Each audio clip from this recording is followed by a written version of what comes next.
ก็มาร่วมเป็นเจ้าภาพลงทานมีตังลุ่มปุ้นยังมีอาหารมีเครื่องดื่มให้บริการกับญาติโยมท่านสาธุชนทุกท่าน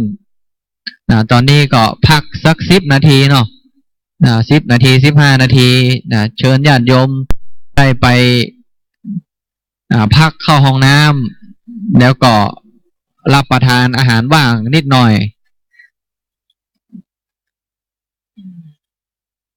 แล้วก็จะได้ขึ้นมาฟังแหมผูกนึ่งแล้วก็จะ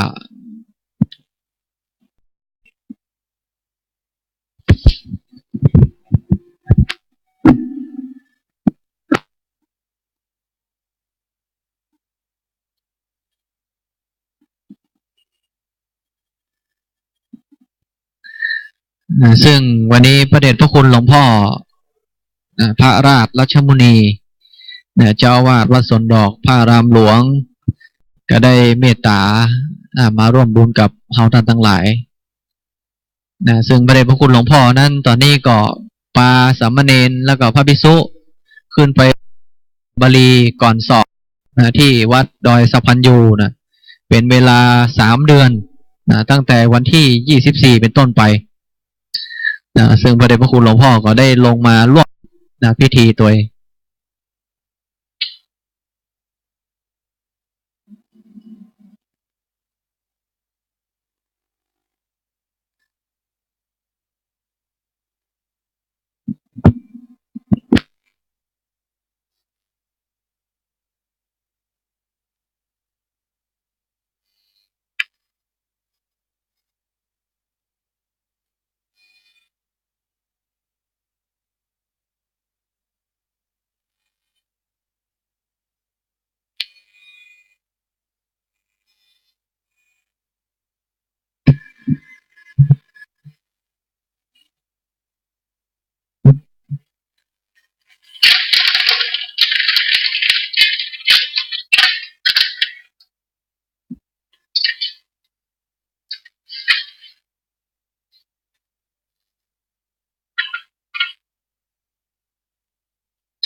วันนี้เป็นวันแรกที่ได้เริ่มฟังเทศมหาชาติในวันพรุ่งนี้นั้นเราก็จะฟังเทศตั้งแต่เจ้าไปจนถึงเวลากลางคืนแบบมาราธอนญาติโยมท่านใดจะเข้าห้องน้ำก็ลุกไปเข้าห้องน้ำก็ได้พอทำภารกิจส่วนตัวอย่างเช่นแล้วก็ปิกมานั่งคลายอิริยาบถได้เปลี่ยนอิริยาบถลุกยืนเดินนั่งให้มันได้สมดุลกันถ้าเอานั่งนักก็จะปวดเดินนักก็จะปวดยืนนักก็ปวดอันนี้เป็นเพราะว่าเป็นทุกข์สังขารเป็นทุกข์อย่างยิ่งฉะนั้นพระพุทธเจ้าบอกว่าทุกข์ในอริยสัจทุกข์ของเรื่องของการต้องเลี้ยงดูการดูแลขันธ์ห้าเนี่ยเป็นทุกข์เราเลขสองนี่ก็เราจะต้องบริหารขันธ์ห้าให้มันสมดุลกันนั่งนักไปก็เจ็บปวดนักไปก็เจ็บปวดเดินนักไปก็เจ็บปวดแต่นั้นต้องทำให้พอดีเมื่อพอดีแล้วมันก็ความสุขอยู่ได้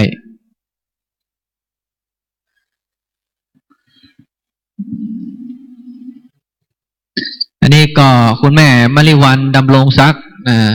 เป็นศรัทธาเก่าของวัดสวนดอกคุณแม่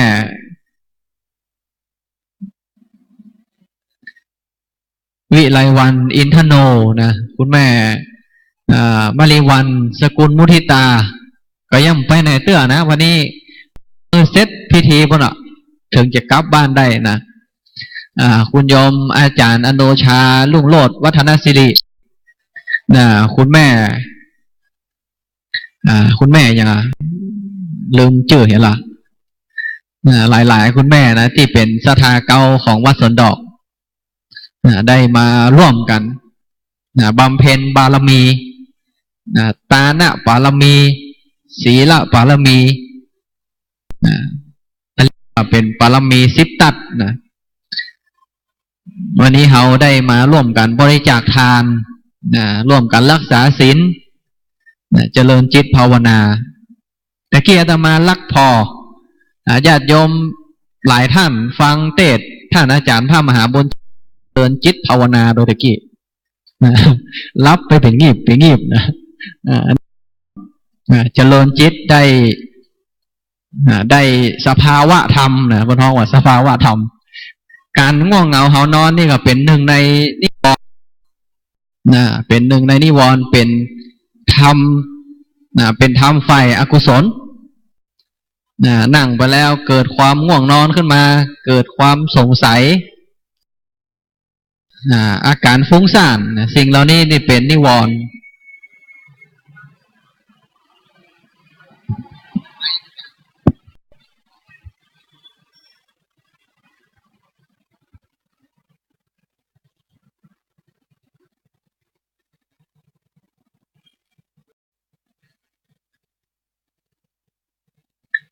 หลายท่านหลายคนก็ได้มาช่วยเหลือวัดวาอารามโดยเฉพาะวัดสวนดอกของที่โดยร่วมธรรมของพระเดชพระคุณหลวงพ่อได้พัฒนาวัดวาอารามให้มีความเจริญรุ่งเรืองเป็นศูนย์กลางของการศึกษาทั้งทางโลกซึ่งพระเดชพระคุณหลวงพ่อก็เป็นแบบอย่างท่านปริญญาธรรม9 ประโยคแล้วก็ได้เป็นครูบาอาจารย์ได้สั่งสอนลูกศิษย์ลูกหาได้ผลิตบัณฑิตขึ้นมาปริญญาธรรม9 ประโยคหลายลูกซึ่งปีที่แล้วก็สอบประโยคปริญญาธรรม9 ประโยคได้2 ลูกวัดสวนดอกถือว่าเป็นผลผลิตที่สำคัญเมื่อ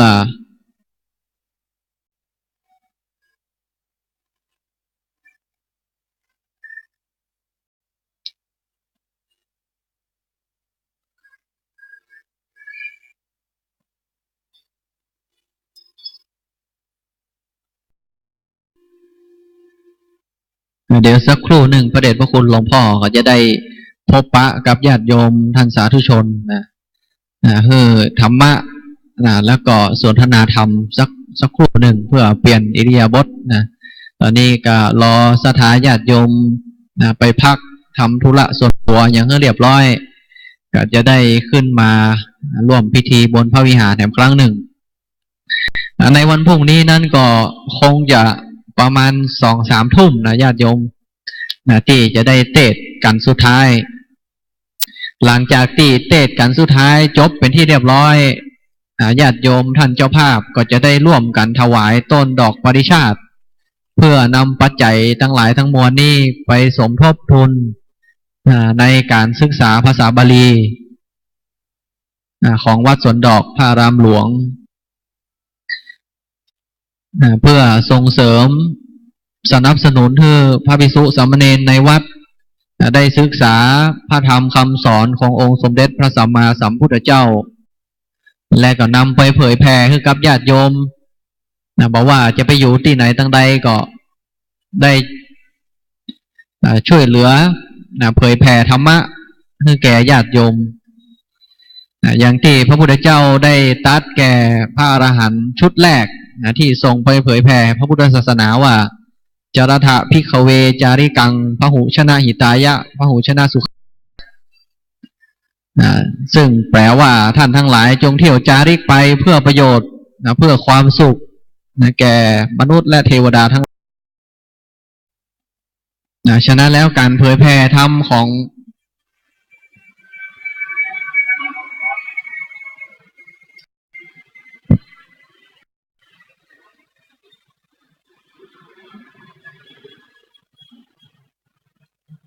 จะเห็นได้ว่าการเผยแผ่ธรรมะของพระสงฆ์ในพระพุทธศาสนานั้นพระพุทธเจ้าได้ทรงให้นโยบาย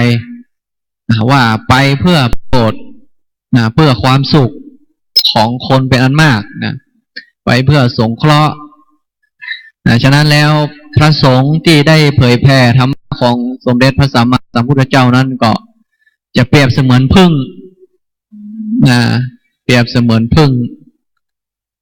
ที่เมื่อไปผสมเกสร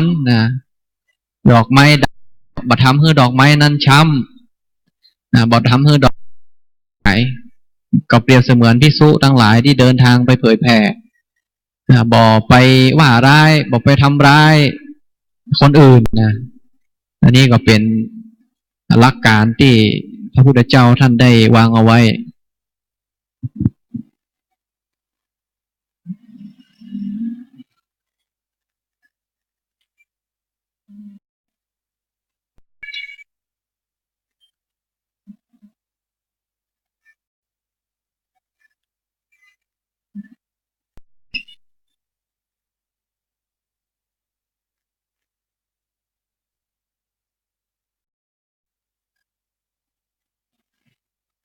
ในวันพรุ่งนี้ก็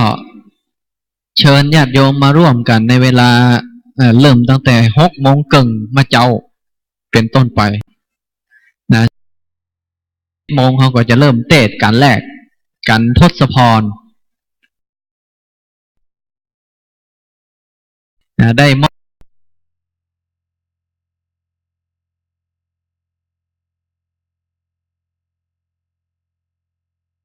ข้อใครรู้ว่าได้พรอย่างปลัมวันพรุ่งนี้ก็มาฟังพระเดชพระคุณหลวงพ่อจะเป็นองค์เทศในเวลา7:00เจ้าหลังจากนั้นก็คนเกิดปีชวดก็มาเป็นเจ้าภาพมาฟังเนี่ยเพื่อจะได้พลานิสงส์คนไปเกิดปีอื่นก็มานะแต่คนเกิดปีชวดนี่ปุจจาธรรมทศพรหลังจากนั้นก็จะเทศกันหิมพานต์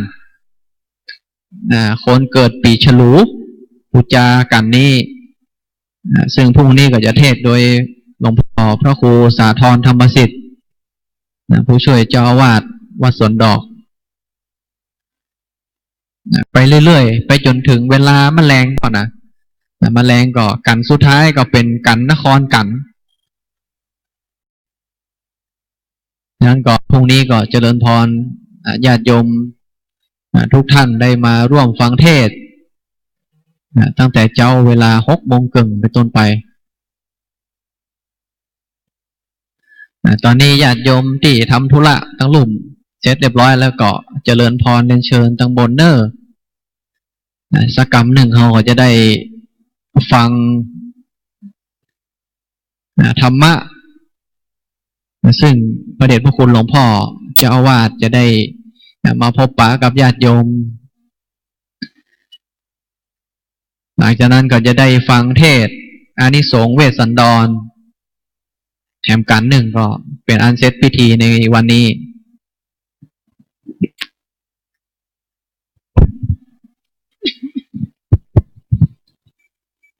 เจริญพรญาติโยมที่มาร่วมฟังเทศน์ในวันนี้ก็จัดเทศน์มหาชาติ2 วัน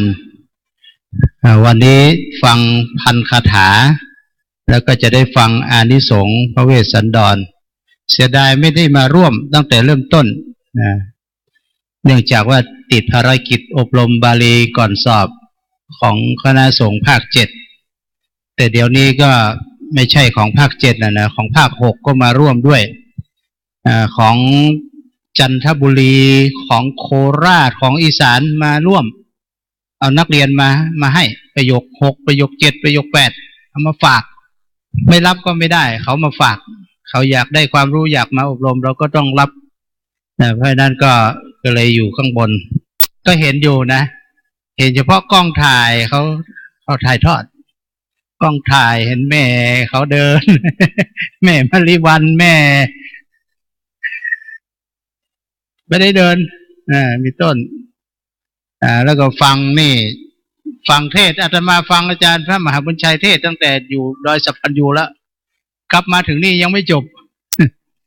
ก็ต้องอนุโมทนากับญาติโยมแม่ครูสิตา เนี่ยจัดงามสวยงามเนี่ยต้อง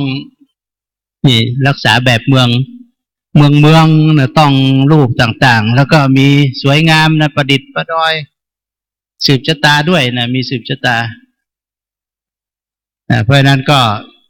ญาติโยมได้ฟังตั้งแต่เช้าวันนี้ฟังคาถาเขาเรียกว่าเมื่อกี้เนี่ยเทศคาถาพันคำว่าคาถาพันก็คือคาถาที่พระพุทธเจ้าตรัสพระพุทธเจ้าตรัสตอนเสด็จไปกรุงกบิลพัสแล้วก็ไปแรกๆเนี่ยไม่มีใครเพราะว่ายังถือยศถือศักดิ์พระพุทธเจ้าอายุน้อยหนุ่มกว่าไม่ยอมไหว้ขนาดตรัสรู้เป็นพระพุทธเจ้าไม่ยอมแสดงอาการกิริยากระด้างกระเดืองบ้างอะไรต่างๆแล้วก็แสดงฤทธิ์เดชนิดหน่อยก็เหาะขึ้นไปพอมาวันรุ่งขึ้นก็พระพุทธเจ้าก็ไปบิณฑบาตคนเห็นก็ไปกราบทูลพระเจ้าสุโธทนะพระเจ้าสุโธทนะว่าโอ้โหลูกของพระองค์ไปบิณฑบาตไปขอทานเขากินเสียหน้าเสียตาหมดบอกว่างานพระเจ้าสุโธทนะก็โอ้โหรีบมาเลยว่าลูกข้าวมีกินกะไม่มีกินเหรอข้าวอาหารอร่อยอะไรปลาไอกระเพาะปลาก็มีอันนี้อูเล่นนะมีญาติโยมเป็นเจ้าภาพกระเพาะปลามีอะไรโอ้เดินแสดงว่าวันนี้ญาติโยมต้องอนุโมทนามีอาหารมีเยอะแยะทำไมต้องไปขอทานวงของเราเนี่ยไม่ขอใครกินนะพระเจ้าสุโธทนะก็ว่าอย่างนั้นพระพุทธเจ้าก็บอกว่าอันนั้นเป็นวงของพระองค์แต่วงของพระพุทธเจ้านั้นต้องบิณฑบาตโปรดสัตว์พระพุทธเจ้าก็เลยตรัสคาถาพระพุทธเจ้าเวลานี้ก็จะสอนคาถาตรัสคาถาพระเจ้าสุโธทนะก็บรรลุโสดาในกลางถนนนั่นแหละแล้วก็ต่อมาก็พระนางพิมพาพระนางพิมพาเนี่ยก็อยากจะพระพุทธเจ้าไปฉันพระทหารที่ในวังแล้วก็ทีแรกก็ไม่ยอมมาไม่ยอมมาเฝ้าเลยพระนางพิมพาเนี่ยสุดท้ายพระพุทธเจ้าก็ต้องไปไม่เป็นไรพระพุทธเจ้าก็ไปเนี่ยก็นางมาจับ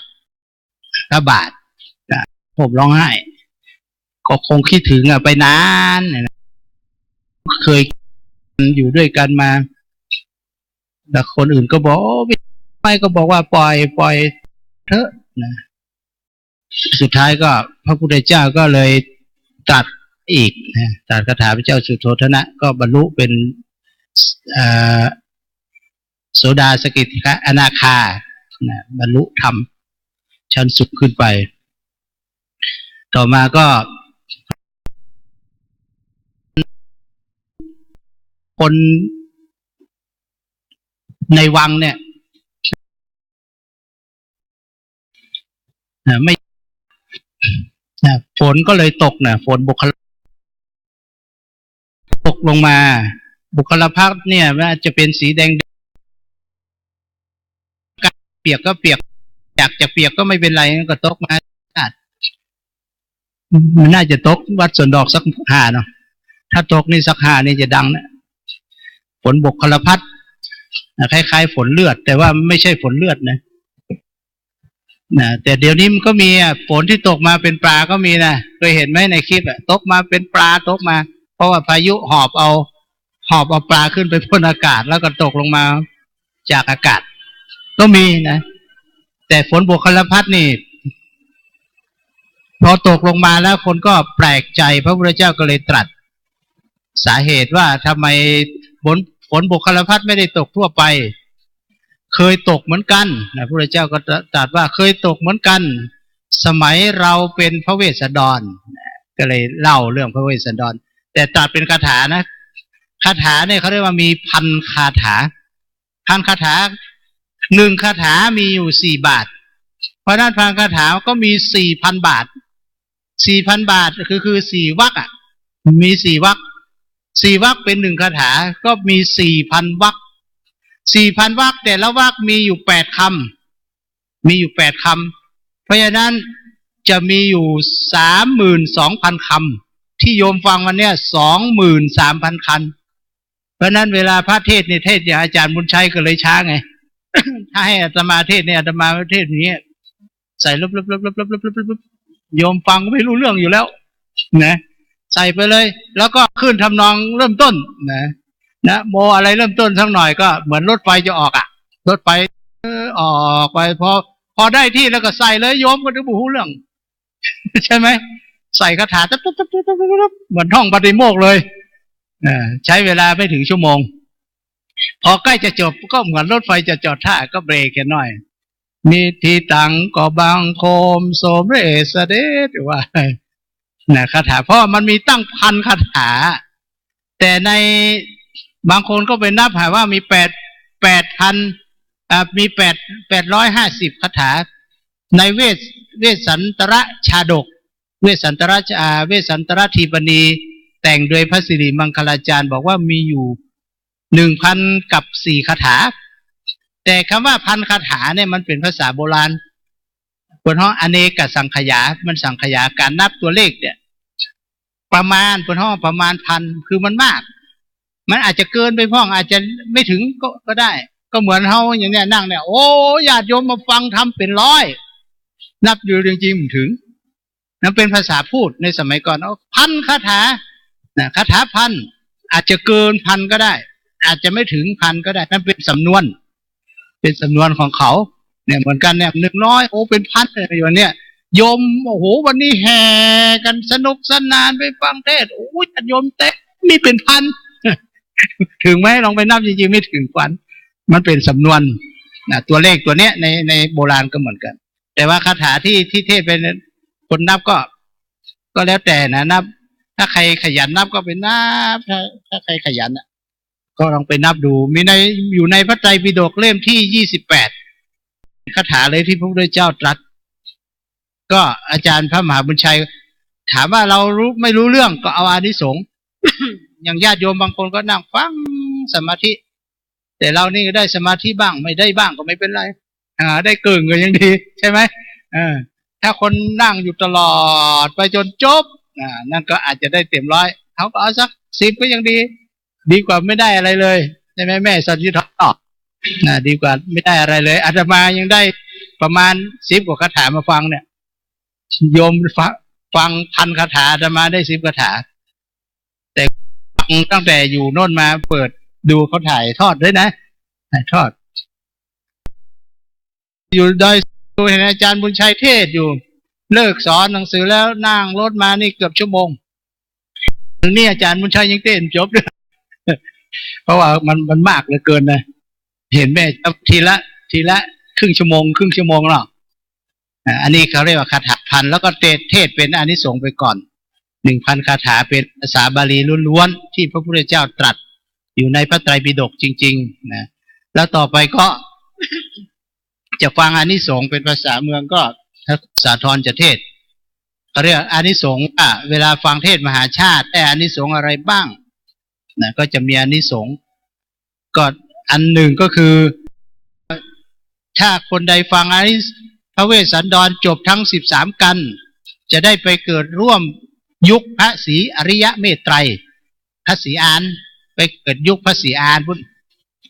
ก็ปรารถนาเอาไว้เราต้องตั้งปรารถนาขอให้พบพระศรีอานแล้วก็ขอให้ได้บรรลุธรรมชาตินั้นเลยพบเฉยก็ไม่ได้ขอให้ไปพบพระศรีอานไปพบแล้วไม่ได้ฟังธรรมก็เปล่าประโยชน์พบเนี่ยอย่างพบแล้วไม่ได้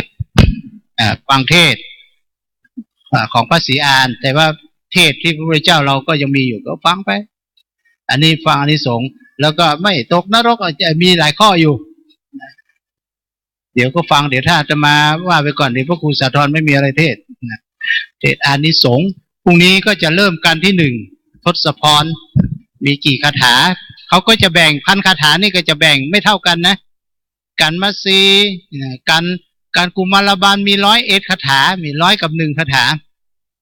กันมัสีมี90 คาถาอย่างเงี้ยคือแล้วแต่ความยาวความสั้นของเนื้อเรื่องเนื้อหาสาระ การทศพรนี่ก็มีไม่กี่คาถาได้รับพรจากพระอินทร์ก็เป็นเริ่มต้นแล้วก็ได้รับพรจากพระอินทร์พรุ่งนี้เทศเช้าหน่อยแต่ว่าก็ยังดีนะเขาให้เทศอาตมาเทศกันแรก7 โมงก็จะมีคนมาฟังอยู่อาตมาเคยไปเทศเขานิมนต์กันแรก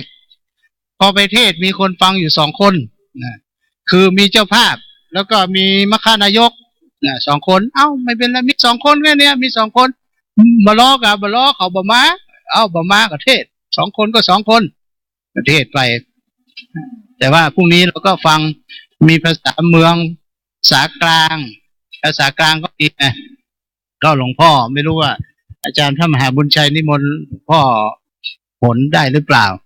เห็นบอกว่าสุขภาพท่านไม่ค่อยดีอายุเกือบ70 ปลาย70 กว่าก็เกือบ80แล้วปีหน้าก็น่าจะ80เหมือนแม่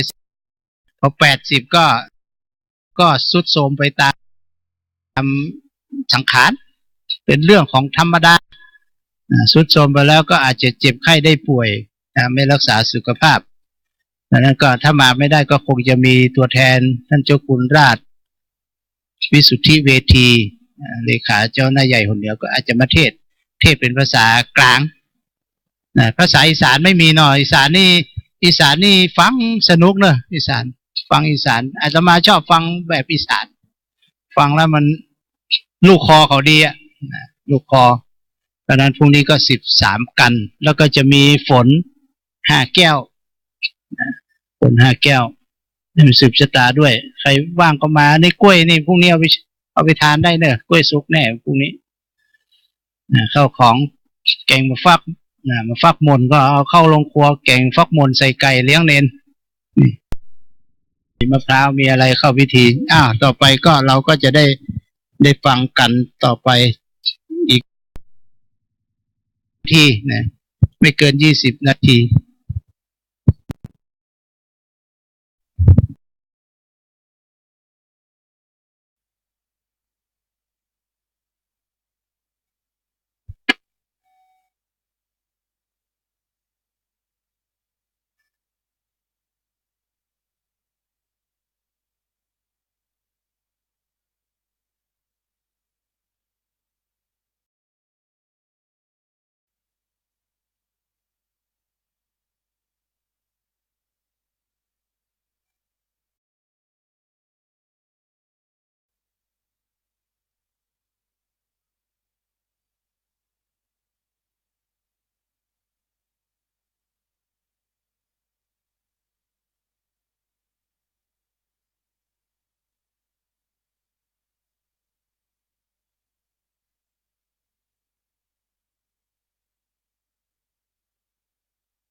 ตอนนี้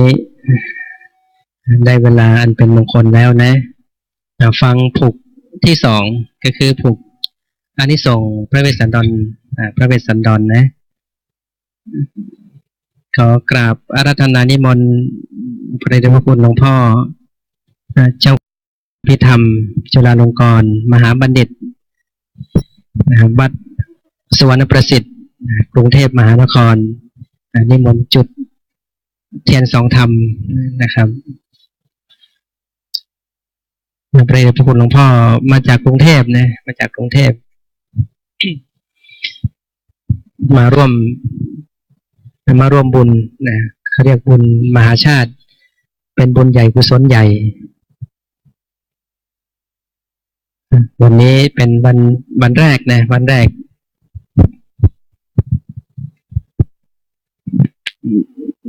เทศมี2กันนะกันนี้เป็นอานิสงส์พระเวสสันดรองค์เทศการที่2นี้ก็คือพระอาจารย์พระมหาธนชพงศ์สุประมะปัญโยปริยนธรรม6ประโยคมหาบัณฑิตจบปริญญาโทที่มช.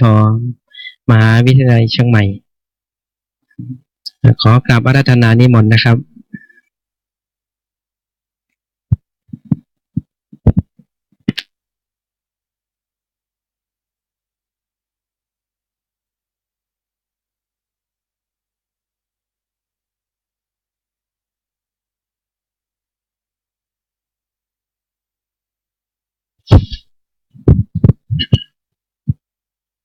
ต่อไปก็ท่านจะได้เทศน์ทำเป็นปุกตน2นะครับปุกสุดท้ายของคืนวันนี้พรุ่งนี้ก็จะเริ่มเจ้าหน่อยนะครับเนาะพากันมาเจ้าท่านเจ้าคุณก็จะเทศน์ตอนปุกแรก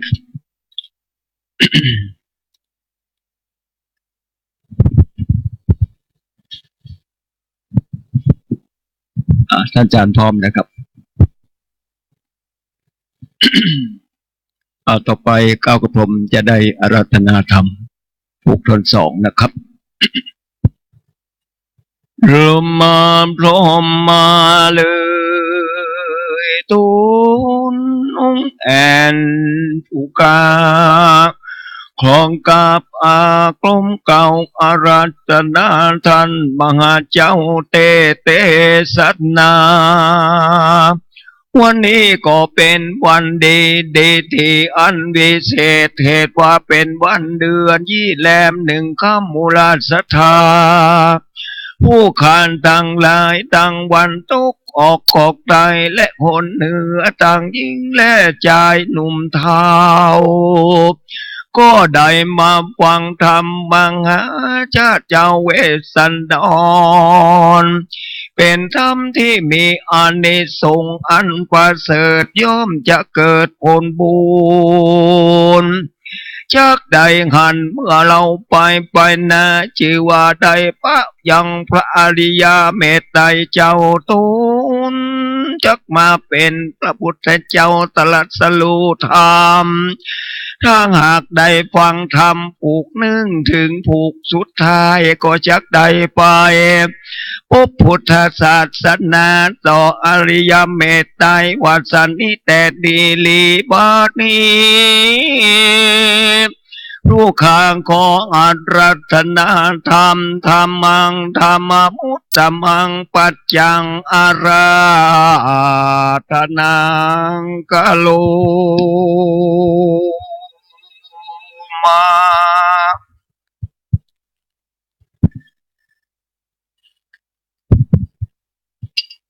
ขอถวายความเคารพ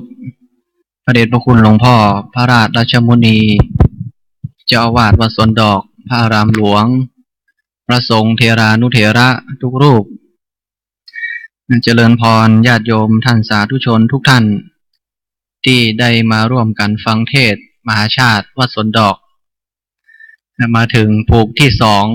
2ญาติโยมก็ยังบ่ปิกกันเตื้อวันนี้ก็มีท่านเจ้าภาพการเทศน์ประกอบไปด้วย3เจ้าภาพที่1ศรัทธาญาติโยมจากวัดสนามคลีตะวันออกจังหวัดพิษณุโลกและเจ้าภาพที่2ศาสตราจารย์นายแพทย์ธีระคุณโยมวรวรรณทองสงฆ์และเจ้าภาพที่3คุณโยมรัตนาทะปัญญาก็ได้มาร่วมเป็นเจ้าภาพกันเทศน์กันนี้อานิสงส์เวสสันดรซึ่งก่อนที่จะได้เทศน์ อานิสงส์เวสสันดรนั่นก็จะได้อธิบายให้กับญาติโยมได้ฟังเรื่องธรรมะเป็นภาษากลาง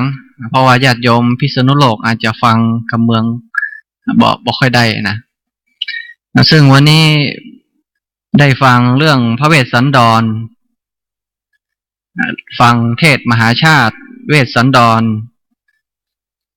เทศมหาชาตินั้นเป็นเรื่องราวที่เกี่ยวกับพระเวสสันดรเป็นชาติสุดท้ายของพระโพธิสัตว์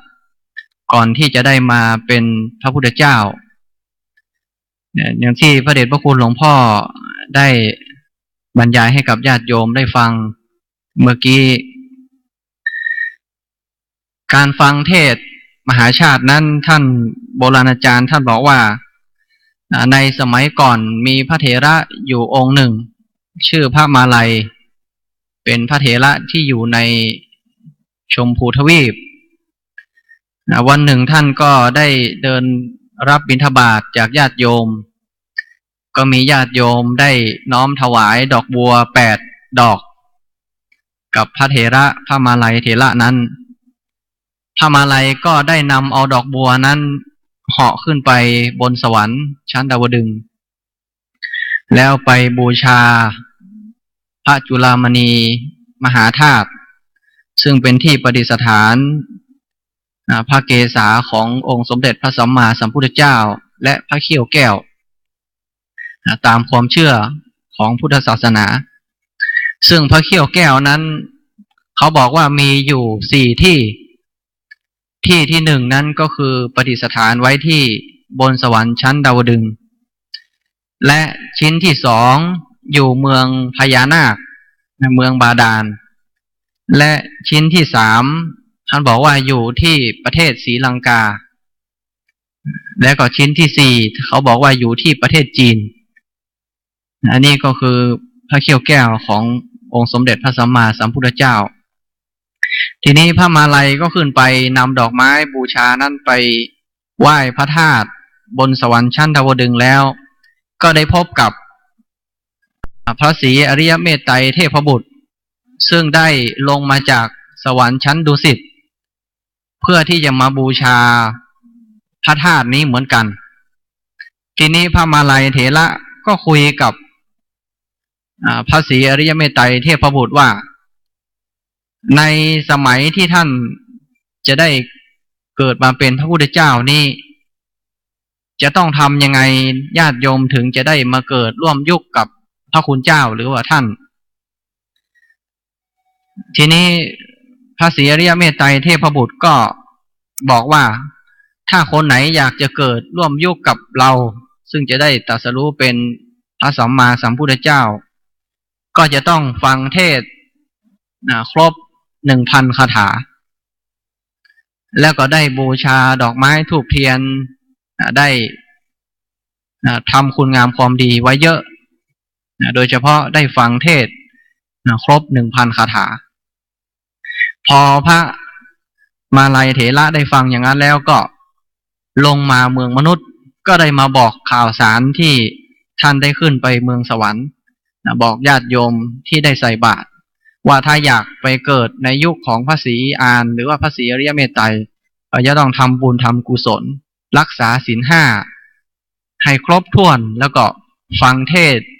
มหาชาติครบ 1,000 คาถาอันนี้ก็เป็นเรื่องราวที่บันทึกอยู่ในปฐมสมโพธิคาถาซึ่งโบราณอาจารย์ท่านก็ได้เขียนเอาไว้ทีนี้เรื่องของพระเวสสันดรนั้นเป็นเรื่องราวที่ถูกเล่าครั้งแรกเมื่อตอนที่องค์สมเด็จพระสัมมาสัมพุทธเจ้าเสด็จไปโปรดพุทธบิดาและพระปริยุทธญาติที่กรุงกบิลพัสดุพอไปถึงเมืองกรุงกบิลพัสดุแล้วปรากฏว่าญาติของพระพุทธเจ้าที่เป็นญาติผู้ใหญ่ก็ไม่ทำความเคารพพระพุทธเจ้าไม่อยากไหว้พระพุทธเจ้าก็ให้เจ้าสักยะทั้งหลายที่เป็นเด็กๆไปอยู่ข้างหน้าแล้วก็เจ้าสักยะที่เป็นผู้ใหญ่อายุเยอะก็ไปอยู่แถวหลังเพราะว่าให้เด็กไหว้แต่ตัวเองไม่ไหว้ทีนี้พอพระพุทธเจ้าได้เห็นอย่างนั้นแล้วก็แสดงฤทธิ์เหาะขึ้นไปอยู่บน อากาศพระองค์ก็ได้กระทบพระบาทธุลีที่ติดฝ่าพระบาทก็ตกลงใส่หัวของเจ้าสักยะทั้งหลายก็ทำให้เจ้าสักยะทั้งหลายนั้นลดมานะทิฐิลงแล้วก็ก้มกราบพระสัมมาสัมพุทธเจ้าพอเจ้าสักยะทั้งหลายกราบพระพุทธเจ้าแล้วพระพุทธเจ้าก็ฝนหาแก้วหรือว่าฝนบกกระพัดก็ตกลงมาพระพุทธเจ้าก็แสดงธรรมเรื่องของพระเวสสันดรเป็นเรื่องราวที่พระองค์ได้บำเพ็ญบารมีชาติสุดท้ายนี่ก็เป็นประวัติความเป็นมาย่อๆที่พระเดชพระคุณหลวงพ่อได้อธิบายไปทีนี้เมื่อเรามาฟังธรรมมหาชาติเวสสันดรก็มีข้อคิดอยู่5ประการที่อยากจะฝากให้กับญาติโยมพระเวสสันดรนั้นเป็นบุคคลตัวอย่างในการดำเนินชีวิตที่ดีงามเขาบอกว่าพระเวสสันดรสอนให้เรารู้จักชนะสิ่งที่ยากๆที่คนทั่วไปยากที่จะทำ5ประการ1ก็คือสิ่งที่ทนได้ยากพระเวสสันดรนี่ถูกชาวบ้านขับไล่ออกจากบ้านจากเมืองถูกด่าตอนที่พระเวสสันดรได้ยกช้างเผือกให้กับเมืองกลิงคราชพอยกช้างเผือกให้แล้วปรากฏว่าชาวเมืองประท้วงด่าพระเวสสันดรแล้วก็กราบทูลให้พระเจ้าสัญชัยเนี่ยถอดยศออกแล้วก็ขับไล่ออกจากบ้านจากเมืองไป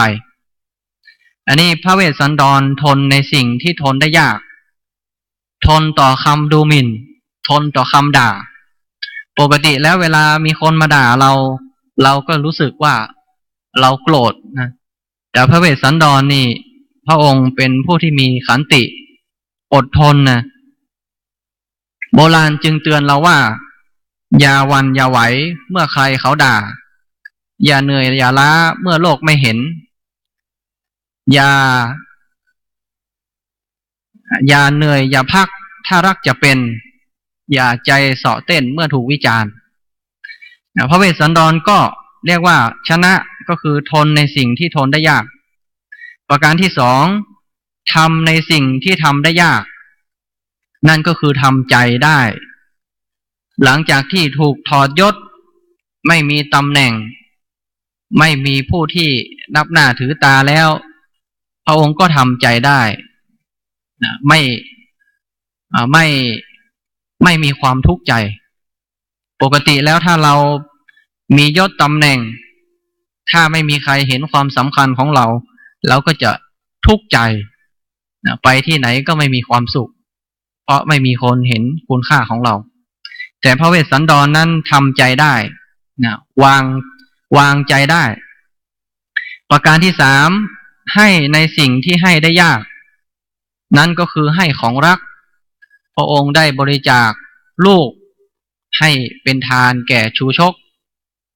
พอได้บริจาคทานให้แก่ชูชกแล้วชูชกก็เอาเถาวัลย์มัดมือของกันหาชาลีแล้วก็เฆี่ยนตีต่อหน้า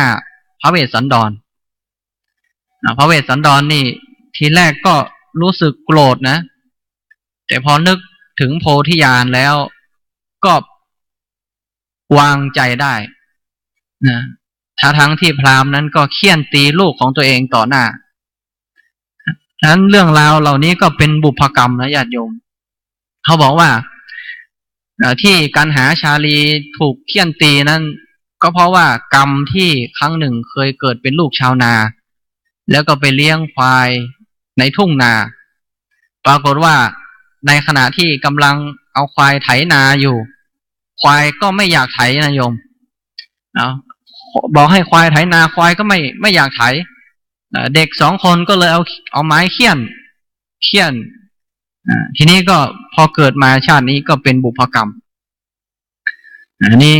ก็ให้ในสิ่งที่ให้ได้ยากประการที่4ชนะในสิ่งที่ชนะได้ยากก็คือชนะความโลภความโกรธความหลงพระเวสสันดรชนะความโลภมีอะไรก็ให้เป็นทานหมดแม้กระทั่งลูกที่รักแล้วก็ภรรยาที่รักพระองค์ก็บริจาคให้เป็นทานเพื่อโพธิญาณ แล้วก็ชนะความโกรธพระองค์ไม่โกรธคนที่ประทุษร้ายต่อพระองค์แล้วก็ชนะความหลงในยศตำแหน่งอันนี้ก็เป็นสิ่งที่ชนะได้โดยยากและประการที่ห้าละในสิ่งที่ละได้โดยยากก็คือละความสุขทางโลกมุ่งสู่ความสุขทางธรรมปกติแล้วพระเวสสันดรก็จะอยู่ในพระราชวังมีความสุขสบายแต่พระองค์ก็ทิ้งความสุขสบายแล้วเข้าไปสู่ป่า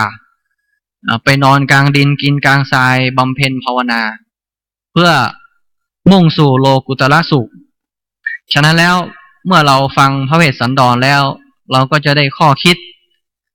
ว่าพระเวสสันดรนั้นสอนให้เราชนะสิ่งที่ยากๆก็คือทนในสิ่งที่ทนได้ยากทำในสิ่งที่ทำได้ยากให้ในสิ่งที่ให้ได้ยากชนะในสิ่งที่ชนะได้ยากและละสิ่งที่ละได้ยากอันนี้ก็เป็นข้อคิดต่อไปก็จะได้ฟังเทศน์อานิสงส์เวสสันดรซึ่งแต่ละกันเมื่อญาติโยมได้เป็นเจ้าภาพหรือได้ฟังแล้วก็จะมีพลานิสงส์จากการฟังนั้นนะโมตัสสะภะคะวะโตอะระหะโตสัมมาสัมพุทธัสสะโสขกามาปัฏเทนตาอริยเมตไตยังปัสสิตุงเวสันตราจาตกังสุนิตวานาสุนาธาเยจะสุกะธัมมังจาริตวาเตปุญเยนะโลเกระมันติสัตโวฟังดุราสัพปุริสะทั้งหลายตั้งยิ่งใจมวลหมู่อันพร้อมอยู่ฟังธรรมจุงดาจามที่ถอยยังจาดกซอยเดิมอ่อนชื่อมหาเวสสันดรกันบ่เศร้าอาจารย์เจ้าแต่ไทยหากสั่งขยนาไว้เมื่อนานอันนำมาจากมุขตะวันคือปากแห่งพระพุทธเจ้าก็มีตนว่าเยจะนาดังนี้อันว่าคนต่างอะไรน้อยใหญ่มีใจมักใฝ่กุศลเพื่อเหือใดสุขแก่ตนไปนาเป็นเจ้าฟ้าใดหันพระเจ้าฟ้าชื่ออริยเมตไตรจุงแปลงใจใสแผ่กว้างตกแต่งห่างเครื่องปูจาแล้วฟังพระธรรมเทศนากันวิเศษชื่อมหาเวสสันตราชด้วยใจครบย้ำบ่ขาดยินดีดังพระมุนีเป็นเจ้าใดเทศนาเล่าว่าคนฝูงใดมีใจใส่ศรัทธาได้ฟังธรรมมหาจาติแต่เก้าทลาบต่อเต้าถึงปลายกันจุติตายเจียนจากลาละพลากเมืองคนจากได้นำเอาตนไปเกิดในห้องฟ้าเลิศตาวติงสาหรือได้ไกลกลามาเกิดเอากำเนิดเมืองคนสัมปติตนก็มีจุสิ่งเป็นสุขยิ่งกว่าคนทั้งหลายตาสารากันตังระพิตัวเยปูเจนติเยจนาอันว่าคนตังอะไรฝูงใดได้ปุจจาเอากันทัศพรใสดังอ่านภาละบุญนั้นพาเสดปาเกิดโภกาพ้นจากพยาจุสิ่งใดสุขล้ำยิ่งบ่ขาดในภาษาเลิศแล้วอันว่าดับด้วยแก้วเจ็ดประการมีสัมปติคานมากกว้างตั้งจางมางัวควายมีค่ายิ่งใจช่วยใจสุขบานไข่คืนวานดังคุณสวรรค์เจ้าฟ้าปั่นปอนแก่นางนอลาพุทธดีปาละมีล้ำเลิศได้ลงมาเกิดเมืองคน ปอนบันดล10 สิ่งก็ได้ผาเสดยิ่งดังผาทันนาและนา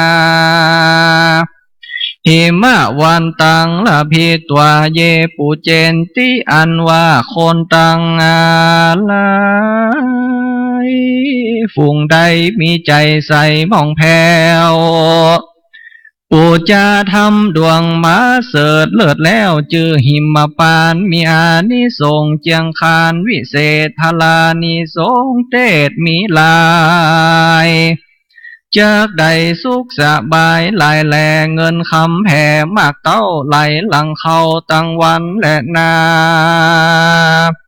ตาหน้ากันทั้งละพิตัวปูเจนติกันว่าคนยิ่งใจฝูงใดหนุ่มเทาผู้จาธรรมพระเจ้าชื่อว่าตานากา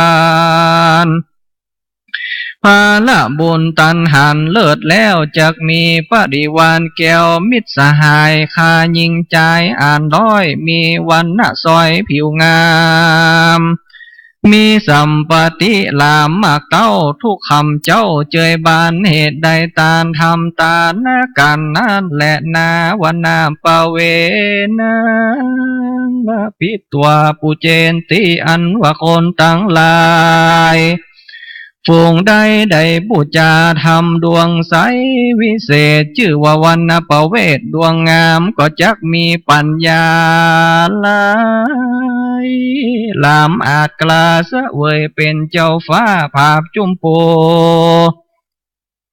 จุมศัตรูบ่อไก่มีสัมปติบ่ไรทมนาเทวดาอยู่เฝ้าเหตุใดผู้จาธรรมพระเจ้าวันณปเวทนั่นแหละนาจูจักะปะปังละพิตวาเยผู้เจนติอันว่าคนตั้งหลายฝูงใดมีใจใสบ่เศร้าใดผู้จาธรรมพระเจ้าชื่อว่าจูจักะกันเลิศพาละบุญเกิดลวงลายจักผ่านธนาใหม่มักไฟยังของน้อยใหญ่มวลมีจากสมฤทธีบอกแล้วมีลูกแก้วบุตตาตั้งภริยาอ่อนน้อยก็สอนอยู่ถอยฟังกรรมสามีกาก็ยำฮักขอดอย่างนางน้อยยอดภริยาดังนางอมิตดานอนเนากับพรามเทาปุ่มใสนั่นแหละนาจุลวันนางละพิตัวเยปูเจนติอันว่าคนต่างอะไรฝูงใดมีใจใสบ่เศร้าใดผู้จาพรำพระเจ้าชื่อว่าจุลปนเป็นมงคลพาเสดป่าเกิดเจยบานด้วยเหตุส่วนอุทยานป่าไม้ตั้งสะโบกขลนีใหญ่ดอกไม้มีกินคันทะแผ่ลายลามด้วยอานิสงส์งามบ่อนน้อยปากาดกล้อยมานไทยสัมปติไหลหลังเขา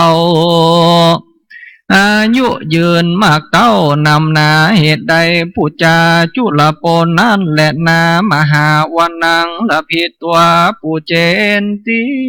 อันว่าคนยิ่งใจฝูงใดหนุ่มเทาใดผู้จาธรรมพระเจ้าดวงใสชื่อมหาปนใจผ่องแผ้วดีเลิศแล้วจุภาการจากใดเจยบานบ่ขาดสัมปติอาจเนืองนองก็นิ่งปองอันใดก็สมมโนในไฟอ้างเหตุได้สร้างและปูจายังทำพุทธามหาปนนั้นแหละนากุมาละปะปังละพิตัวปูเจนติอันว่าคนยิ่งใจน้อยใหญ่มีใจไฟศรัทธาได้มาพูดจากลมกล่าวยังทำกันนี่เล่าชื่อว่ากุมาละบานานิสงปานมีมากบุญเกิดจากกองวัดอันใดปฏิบัติด้วยตามจักมีสัมปติลามมากกว้างเป็นเจ้าจ้างภาพจุมปูคนจักมาจูอยู่ไกลนบน้อมไว้ขาบสมปาน อนาคตการไปนาจากได้หันเจ้าฟ้าชื่ออริยเมตไตรเหตุใดผู้จาทำกันใสวิเศษชื่อว่ากุมารบาลมาฟังเทศนานั้นแหละนามาทีปาปังละพิตัวปูเจนติอันว่าคนตั้งหลายฝูงใดหนุ่มเท่าได้ปูจาทำกันนี้เล่าจื่อมาสีอานิสงส์มีอ่านโกรอ่านโกดบุญนักโสทลาสัมปติมาหลายหลากอายุหากยืนยาววันหน้าข่าวภายพองปัญญาส่องเล็งหันหูจุอันโลกไตบ่หอนใดเครื่องกี่เต้าลูกเต้ามีได้เปิ้งต่อเต้าถึงจะลาเหตุใดผู้จากันมาทีและนาสกาปะปังละพิตัวปูเจนติอันว่าผู้ขละผู้ใดใดผู้จายังทำสักบันใสวิเศษแม่นจักอยู่เขตแดนใดคนไกลไกลฮักขอเทวดาสอดฮักสามีสิเนหาหลายแหล่ก็จักปากจาแก่คนใดเขาย่อมมีใจไฟห้อยอยู่สุขชื่นจ้อยสดสดีเขาของมีหลายหลากบ่ตุกยากตกทานเหตุได้สร้างและตานกลมเกลาธรรมพระเจ้าชื่อว่าสักบาลนั้นแหละนามหาราชาปะปังละพิตัวปูเจนติกันว่าคนใดผู้จากันมหาราชอานิสงส์อาจนำนาเตี้ยงจักปาหือใดของเครื่องใจตันโลกของบริโภคยุภาการเสนาหันสีเหล่ายาสมากเต้าไหลมาดังพาธนาว่าไว้เหตุว่าใดผู้จามหาราชกันพาเสดนั่นแหละนาชาคติยาปะปังละพิตัวปูเจนติมนุสาเยจนาอันว่าคนฝูงใดผู้จายังทำกันสกติอานิสงส์พริมีมากหมู่คาซึกหาเข่งคามภัยบ่น้ำเน่งนีบจักได้รีบเสวยสุขหาความทุกข์บ่ได้สัมปติบ่ไรทมนาเหตุใดผู้จากันสกตินั่นแหละนานรกันทั้งละพิตัวผู้เจนติอันว่าผู้ขละยิงใจฝูงใดก็ดีศรัทธามีผ่องแผ้วใดผู้จายังนครการพาลบุญตันนาภาเสดอานิสงส์เกิดดวงลายแม่นขนิ่งหมายใครใดยังของโลกไตอันใดบ่เนียไกลจากธรรมย่อมสมกรรมมักไฟจักได้เป็นใหญ่ในโลกาเป็นพญาเจ้าฟ้ายศอาจกล้าเรื่องสัมปติเนืองหลายหลากคนใหญ่น้อยหากผู้จามีวรรณายุวสามากเต้าร้อยขวบเขาเป็นไม้มีค่ายิ่งใจช่วยใจปาหือใดสดสดีเหตุศรัทธามีบ่ขาดผู้จาธรรมมหาจาติเดิมอ่อนชื่อว่ากันนครสุดซ้อยบุญบ่น้อยและนาปูจาปาเกเตจะยันติทุกติเตนะปุญญาสาปาเก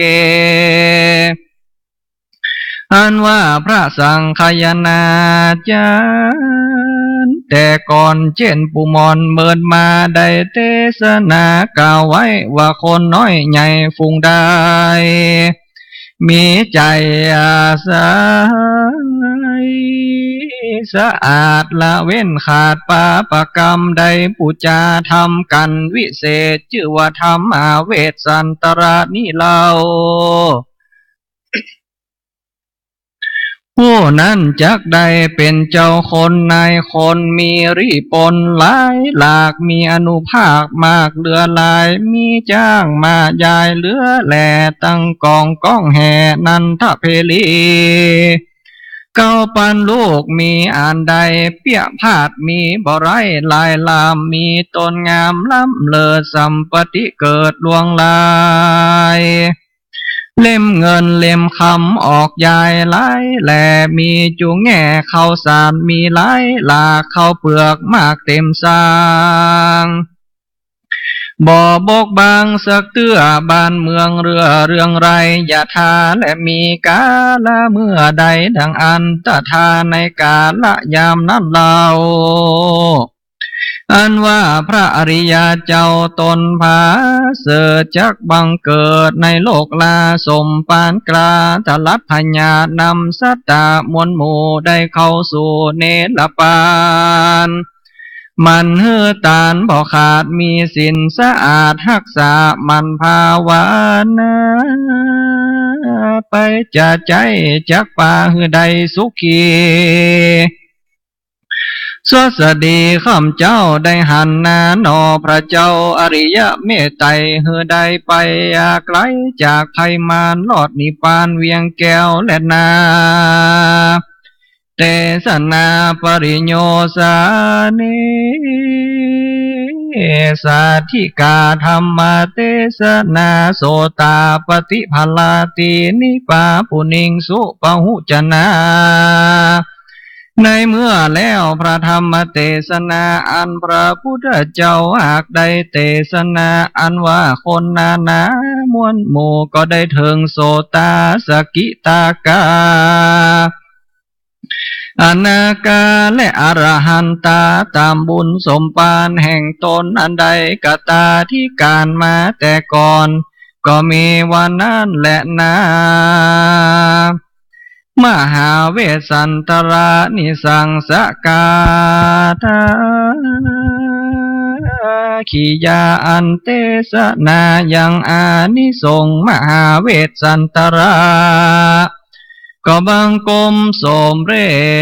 สระเดสาธุ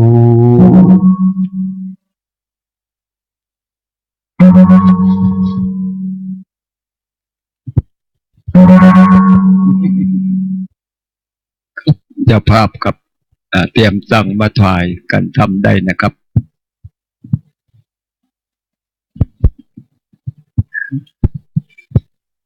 ตอนนี้เราท่านทั้งหลายได้ฟังอานิสงส์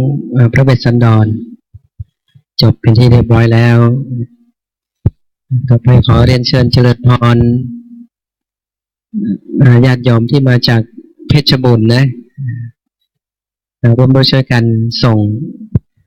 ร่วมด้วยช่วยกันถวายกันเทศถวายกันเทศ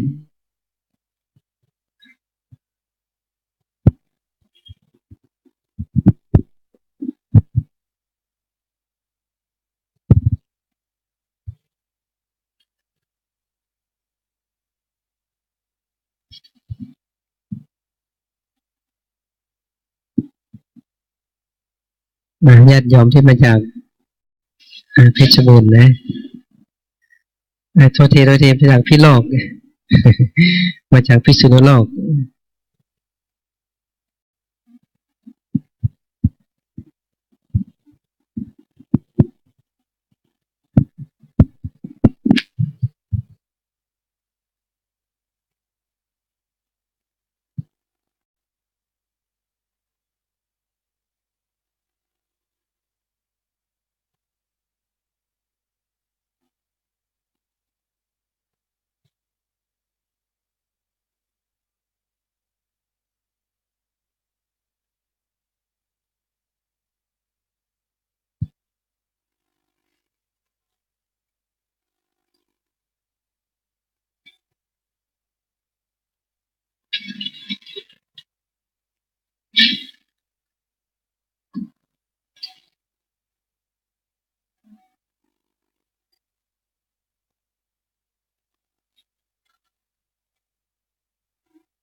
คณะศรัทธาวัดสนามครีตะวันออกนะจังหวัดพิษณุโลกถวายองค์เทศที่ต้นกัลปพฤกษ์มหาชาติเรียนเชิญเจริญพรคุณโยมศาสตราจารย์นายแพทย์ธีระคุณโยมวรวรรณทองสงฆ์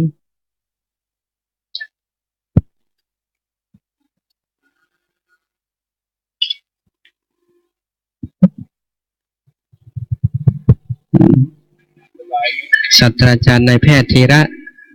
คุณโยมวรวรรณทองสงฆ์ได้ถวายต้นกระบะพฤกษ์วัดสวนดอกแล้วก็เจริญพรคุณโยมรัตนาทัพปัญญานะได้ถวายดอกปริชาติ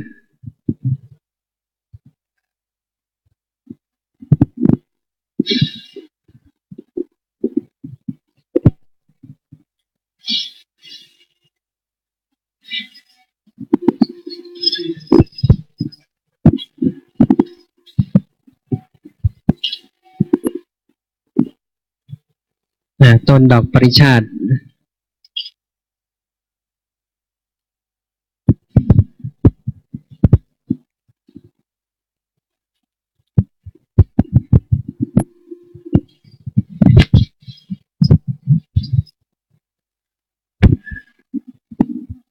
ยมแม่ไม่เลวันหยิบต้นดอกปริชาติมาหนึ่งต้น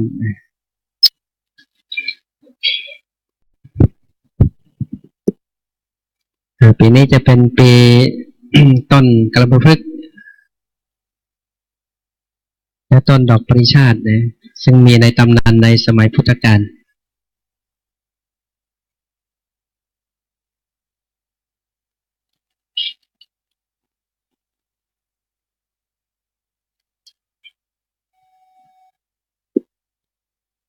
ต่อไปจะได้รับพรจากพระอาจารย์พระมหาธนชงสุพระมปัญโยนะตั้งใจกรวดน้ำพระพร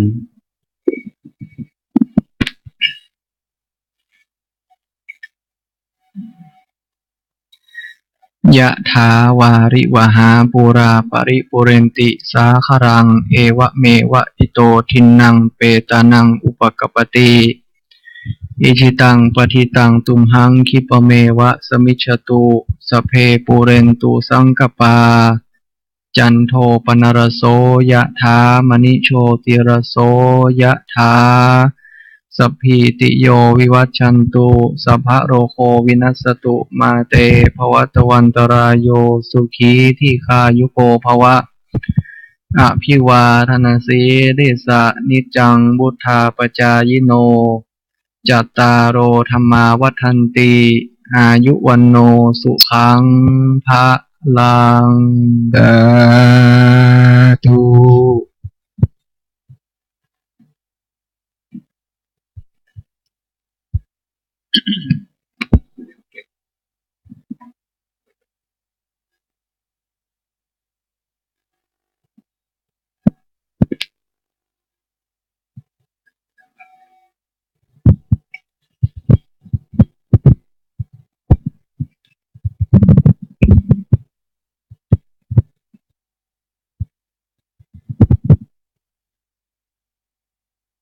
ลำดับต่อไป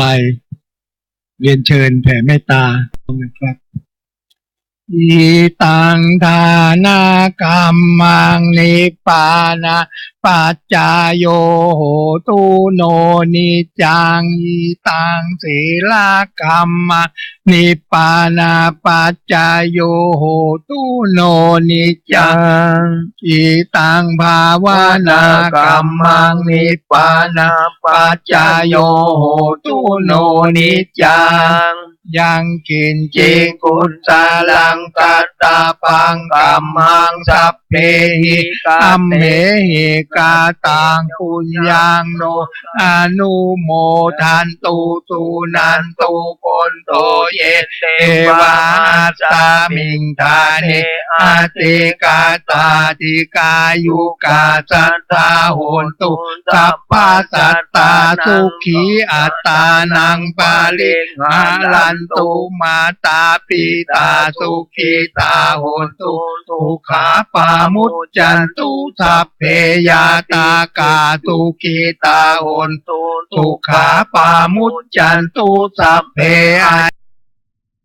สุขีตาโหนตุสุขาปามุจจันตุสัพเพปีศาจสัพเพยักขะสัพเพเปตาสุขีตาโหนตุสุขาปามุจจันตุสัพเพนักขตาสุขีตาโหนตุสุขาปามุจจันตุสัพเพเทวาสุขีตาโหนสุขาปามุจจันตุสัพเพอาจาริยุปัจจายาสุขิตาโหนตุสุขาปามุจจันตุสัพพะสัมปติโยชมิจันตุโอวันทานนวันทามิพันเตสัพพังอปาลาทังกามาตะเมพันเตมยากาตังปุญญังสามินาอนุโมทิตัพพังสามิหังตาทัพพังสาธุสาธุอนุโมทาเชิญกล่าวคำอำลาพระรัตนตรัยครับอะระหังมาสัมพุทโธภควาพุทธังภควันตังอภิวาเทมิสวากขาโตธัมโมธัมมังนัมสสามิสุปฏิปันโนภควโตสาวกสังโฆสังฆังนามามิ